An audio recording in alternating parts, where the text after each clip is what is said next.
இசை ப்ரொஃபஷனலா மேக்கப் போடுற மாதிரி இருக்கு. இதுக்கு முன்னாடி யாருக்காச்சும் மேக்கப் போட்டிருக்கீங்களா? ஒரு நாள் என்னாச்சுன்னா அத்தையோட கல்யாண நாள் அன்னைக்கு புக் பண்ணிருந்த ஒரு மேக்கப் ஆர்டிஸ்ட் ஒருத்தவங்க வரல. ஆனா நான் சும்மா இருப்பேனா சொல்லுங்க? அன்னைக்கு அத்தைக்கு நான் தான் மேக்கப் போட்டு விட்டேன்.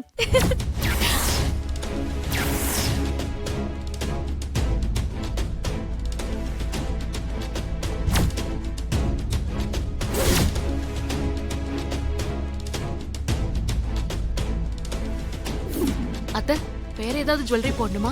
என்ன சொன்னீங்க? இல்ல அடுத்த ஜுவல்லரி ஏதாவது போடணுமா மேம்? ஆனா உங்க அத்தை உங்ககிட்ட பேச மாட்டாங்கன்னு சொன்னீங்க, அப்புறம் எப்படி? அதெல்லாம் அப்படிதான். நான் மேக்கப் போட்டா அத்தை வேணான்னு சொல்லுவாங்கன்னு தான் பார்த்தா போட்டு மேக்கப் போட்டு விட்டேன். இன்றே டவுன்லோட் செய்து உங்கள் ஃபேவரட் ஷோக்களை என்ஜாய் பண்ணுங்க.